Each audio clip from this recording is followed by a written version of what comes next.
everybody, and welcome back to Tabletop Tech, the talk show where I talk about things on tabletops and the techniques that involve it, and alliteration is really not good when you're trying to improvise, but I have been busy since the last video where I talked about the revised Artificer that was released by Wizards, and I've been looking at y'all's comments, specifically two that I want to bring up. Is one, shout out to Iceman 1946-8, where he pointed out Might of the Master, which allows your homunculus to grow in power. It's a little bit, I totally overlooked it, like it didn't even click in my head what Might of the Master did. I totally overlooked it, so shout out to Iceman for that. Also, a shout out to Seraphman EXE, who more explained Soul of the Artificer, and how it works with the 20 level skill, and how having a bunch of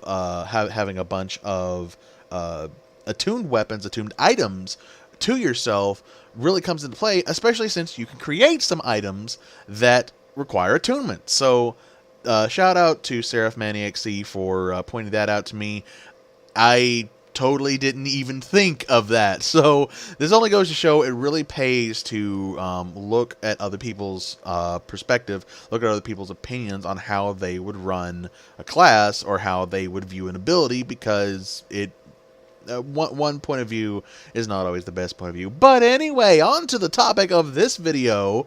I said I was busy, and I wasn't kidding. I have come up with, concerning the Artificer, I have come up with a few extra additions to the artillerist's turrets, as it were. Now, all these turrets that I'm about to describe here, they can each be either buffed or nerfed, however you see fit, for them to work as options for the Artificer class. As of right now, I just have them set up to be their own magical items, but I do not see any reason why someone else couldn't take these turrets, give them to an Artificer, and he's able to even make these turrets later on down the line. But first and foremost, we're going to be jumping into not the turrets themselves, but a reasonable way to get them, and that is Phantomized Artifact of Controlling Turrets, or the Pact.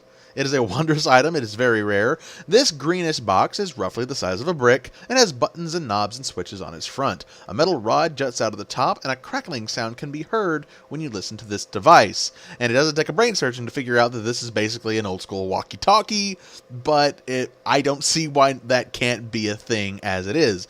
But within the Pact is an extra-dimensional space that holds up to 3 arcane turrets. As an action, you can summon any arcane turret to an unoccupied space 15 feet away from you. See the DM about which arcane turret is bound to the control box.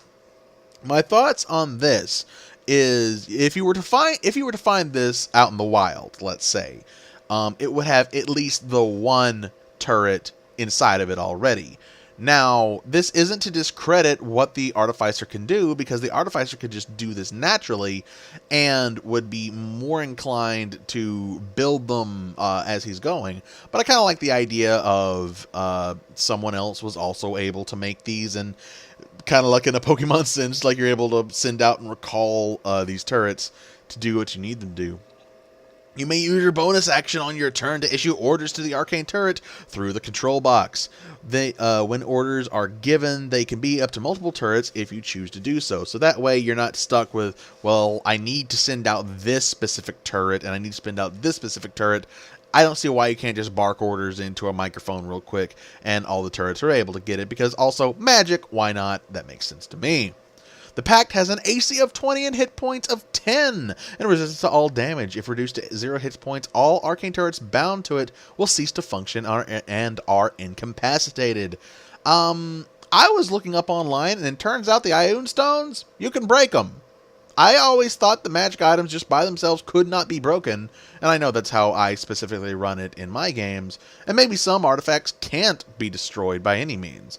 But I think that it would be very obvious if you had someone who was running around shouting into a thing, and then the turret starts shooting lasers and guns and flamethrowers at everybody, that someone might think, maybe I should destroy that.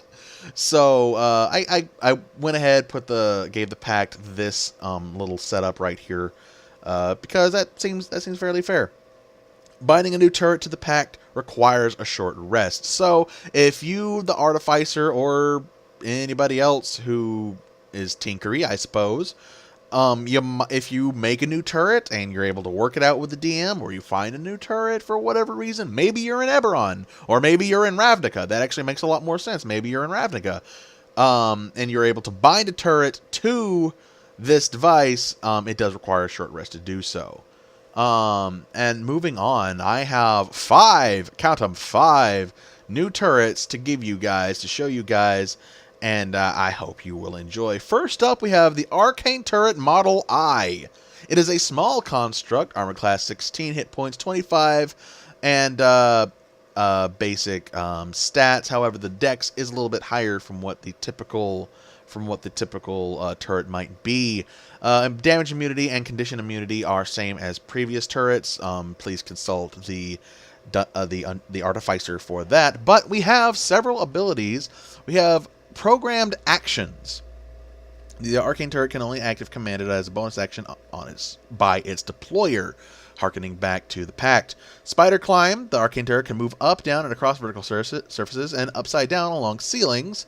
Makes sense. I think that's already in the Artificer's toolkit for their turrets. If not, then it definitely needs to be, because just commanding your turret to climb up a wall and then hang on a ceiling, that's what a turret should and could do.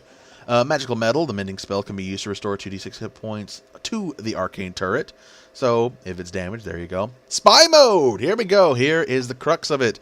The Arcane turret hides, gaining dark vision up to 60 feet, and advantage to stealth rolls for the duration. If in dim lighting or darkness, it gains a +10 to its stealth roll. While in this mode, the commander can see and hear through the Arcane turret as a bonus action. So this here, if it isn't already painfully obvious, this is the spy turret. This is what you set up, and this is what you have placed, maybe in a hallway. Maybe if you're in the middle of a heist and you need to have someone to have a lookout, you're able to set it up there, and then you're able to take a look back and look through the Arcane turret and see if somebody's coming. And if they get too close, that's why you have the next ability, Detonate. The Arcane turret explodes, reducing its hit points to 0 and becoming heavily damaged. Each creature within 10 feet must make a dex save of DC 15, taking 3d6 force damage on a failed save, or half as much damage on a successful one. If heavily damaged, the Arcane turret is rendered useless. A DC 20 intelligence check with Tinker's tools can fix the Arcane turret and restore its hit point to 1. So it's very basic, and a lot of these things are going to seem very samey across the board. The biggest thing is their armor class and hit points for the most part, as well as their main mode or ability or attack. And I really wanted there to be more support-based. Turrets. So that's why we currently have things going on the way they are right now. Coming up next, we have the Arcane Turret Model FRZ, Model Freeze. Armor, it is a medium construct, however. Armor class of 18, hit points of 35.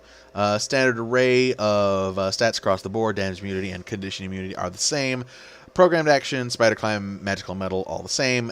Detonate, still there, but this one is an attacking one.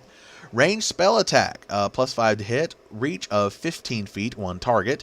And on a hit, it does 1d10 cold damage. Targets must then make a DC 14 con save.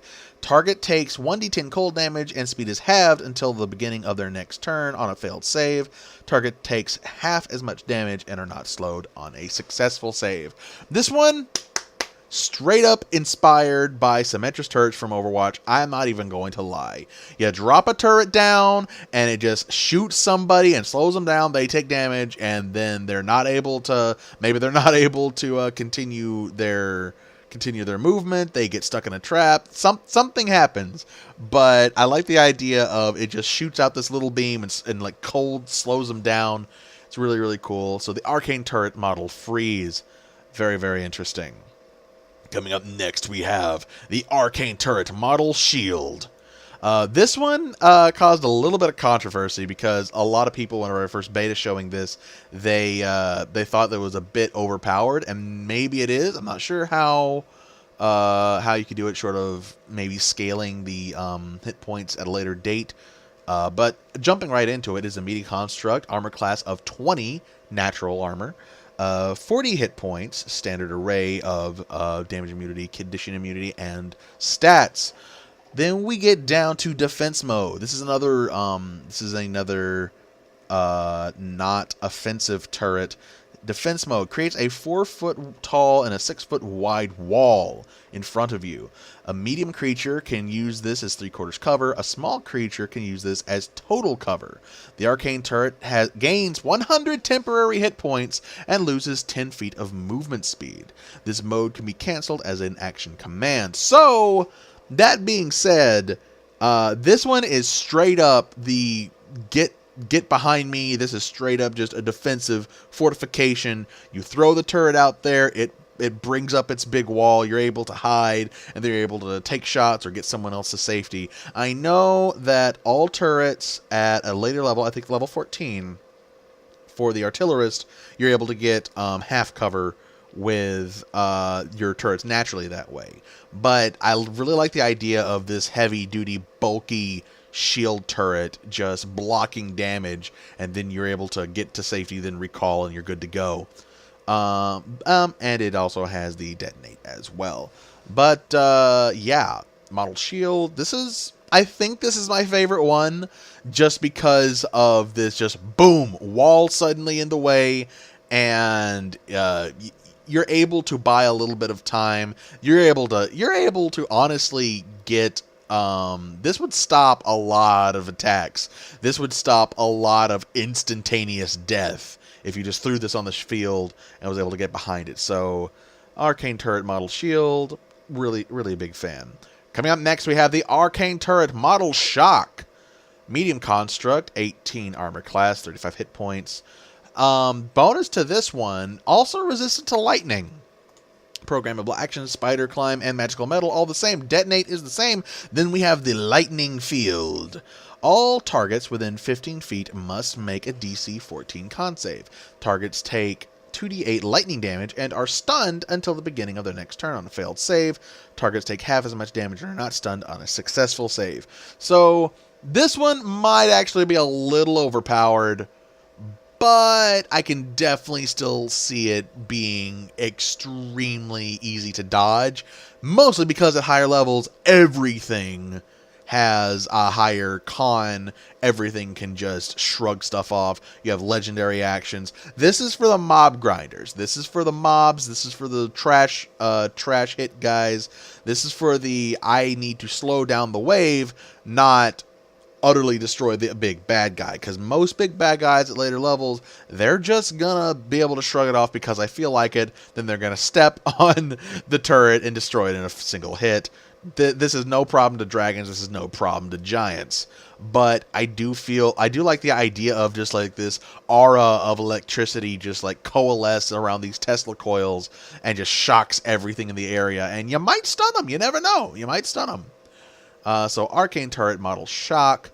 Really liking this one. I think it has a lot of potential. I think it has a lot of potential, especially if it's just like hidden around a corner and you make it go off before the guys can see it. The bad guys can see it. Finally, for today, we have the Arcane Turret Model Dark. Armor class, hit point, speed, condition immunity, everything same as before. And then we have its ability, the Darkness Field. The Arcane Turret casts darkness centered on itself. This effect can be cancelled as a bonus action command. The Arcane Turret must make a DC Wisdom save if damaged to maintain this effect. Now, imagine, if you will, you're just... this is the ultimate just poof gone. This is, we're running down a tunnel, and we need to get out of here, throw out the turret, and then boom. Darkness is cast. I think darkness is like a 20-foot radius, which is freaking huge, especially if you're indoors, like in a dungeon or something. You just cast darkness and you just keep on going, or you lay a spell and then you cast darkness, and they can't even see the trap, let alone see the turret to try to hit to disable everything. So I feel like the Arcane turret is Model Dark is fairly interesting. I can see it being very situational, but I've also seen darkness used in a ridiculous number of ways, specifically warlocks. It's ridiculous. It's over the top, and I love it. So there we go. Another means to add darkness to your games. And that is everything for these different turrets. Also, the Pact, if you feel like dropping this in your campaign, by all means, go ahead. There is going to be a Google Drive down below, links to all of these items. If you just want to take them, download them to your heart's content, by all means, go right ahead, have fun, change them up, make your own, do whatever you want with them. I would love to hear of artificers taking these and then doing something else with them. I could honestly imagine just someone just taking the idea of the Pact and just using that to, like, well, that's how they control their turrets, is they built a little walkie-talkie and then they just, like, call their turrets magically, but they gotta, because the Artificer, the new UA Artificer, is all about flavor, and I feel like this really plays into that flavor a lot.